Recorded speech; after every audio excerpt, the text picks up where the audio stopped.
Sumit sir, ये तो आपके हाँ, लिए बहुत कॉमन होता होगा कि बहुत ज्यादा। नीट के बच्चों के लिए फिजिक्स को हैंडल करना मीन्स आपके साथ। Out of 10 students almost 8 students को प्रॉब्लम होती है। टू और इवन यस।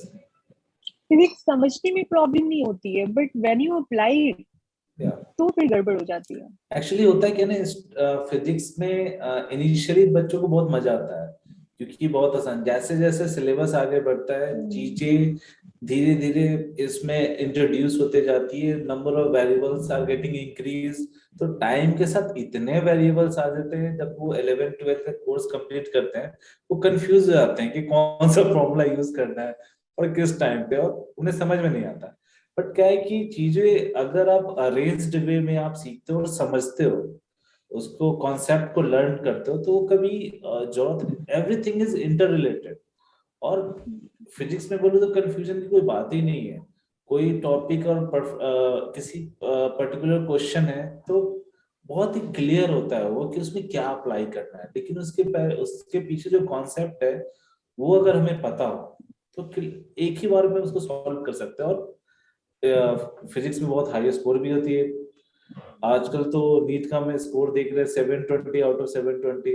और इस साल भी मोस्ट प्रोबेबली ऐसा कहा जा रहा है कि आ सकता है किसी का, लेकिन रिलेटिवली लास्ट ईयर से कुछ लेंदी था पेपर इस बार।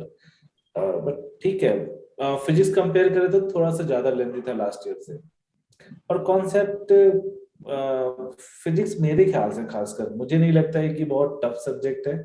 टीचर हूं मैं इसलिए नहीं बोल रहा हूँ, क्योंकि एवरीथिंग इज अरेंज्ड, इसमें रटने की बात नहीं है। सबसे अच्छी बात है कि इसमें कुछ रटना नहीं है, कॉन्सेप्चुअल है।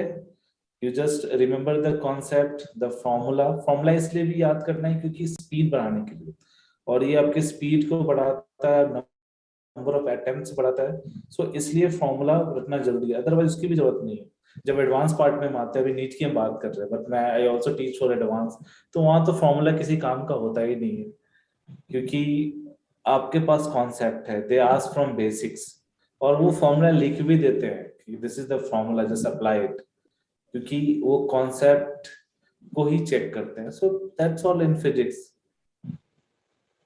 सर, जैसे अभी डॉक्टर निशा ने कहा था कि फिजिक्स समझ में तो आता है, मतलब उसको क्वेश्चन समझ में आते हैं, मगर उसको अप्रोच करना नहीं आता है।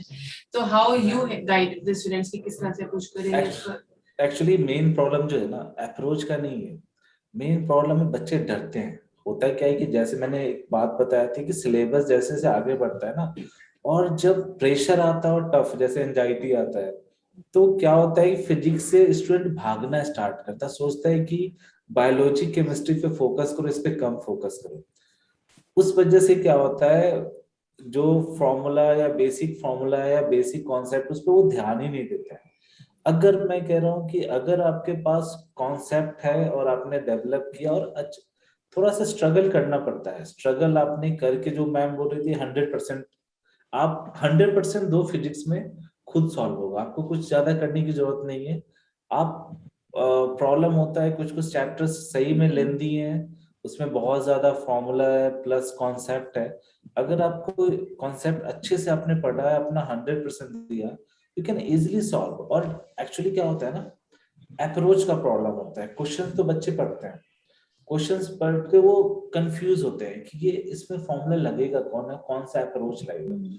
उसका मेन रीजन होता है कि उसके पीछे जो कॉन्सेप्ट उस चैप्टर का डेवलप करना चाहिए, जब करना था उन्होंने किया नहीं। अब एग्जामिनेशन में तो डेवलप होने वाला नहीं है, तो उसमें वहां तो एग्जामिनेशन में कंफ्यूजन ही होने होने वाला है। उसके लिए सबसे अच्छा है कि जब आप पढ़ रहे हैं उस समय कॉन्सेप्ट को डेवलप करें, उस चैप्टर से रिलेटेड जितने भी क्वेश्चंस आपके पास हैं अवेलेबल, उस पे आप फोकस करें, उसको सॉल्व करें। आपके अंदर कॉन्सेप्ट डेवलप होगा। और किसी भी चैप्टर, फिजिक्स में जब मैंने भी खुद प्रिपरेशन आईआईटी के लिए किया था, तो मुझे याद है जब भी हमारे चैप्टर्स चलते थे, मैं उस पर फुल्ली फोकस करता था, जितने भी कॉन्सेप्ट है, जितने भी फॉर्मूला है, उसको अच्छे से पढ़ता था।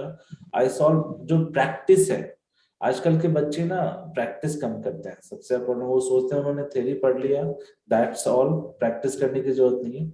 तो अगर हम प्रैक्टिस करते हैं, जब चैप्टर पढ़ रहे हैं, जिस समय actually we are building our concept, उस समय अगर हमने प्रैक्टिस किया अच्छे से, तो कॉन्सेप्ट हमारे अंदर होगा, फिर हमें अप्रोच करने में कोई प्रॉब्लम नहीं है। जैसे मैं तो स्टूडेंट से कंपेयर नहीं कर सकता, बट हमें एज ए टीचर हमारे अंदर कॉन्सेप्ट होता है, तो हम क्वेश्चन देखते के साथ ही राइट फॉर्मूला जो है वो हम बताते हैं कि ये लगना है एंड दिस वे हमें प्रोसीड करना है। So this is the way. तो सबसे पहले जो मोस्ट इम्पोर्टेंट है कि जब आप पढ़ रहे हो उस समय चैप्टर को ध्यान से पढ़े, फोकस करें। अगर मन भी नहीं लग रहा है, इंटरेस्टिंग नहीं है आपके लिए, फिर भी आप क्वेश्चंस को सॉल्व करें, प्रैक्टिस करें खुद। जैसे हर्षिता ने एक बात बोला कि जब क्वेश्चन बनने लगता है ना तो फिर अच्छा लगता है। तो वही चीज है, वो पीरियड एक आएगा जब आप अपने आप को पुश करोगे, तो क्वेश्चन जब बनने लगेगा ना तो आप में खुद में एक कॉन्फिडेंस आएगा और अच्छा फीलिंग आएगा। फिर फिजिक्स खराब नहीं लगेगा, उस चैप्टर से आपको प्यार हो जाएगा। यही चैप्टर है मेरे लाइफ में, और हर एक चैप्टर से प्यार करो खुद ही फिजिक्स अच्छा हो जाएगा।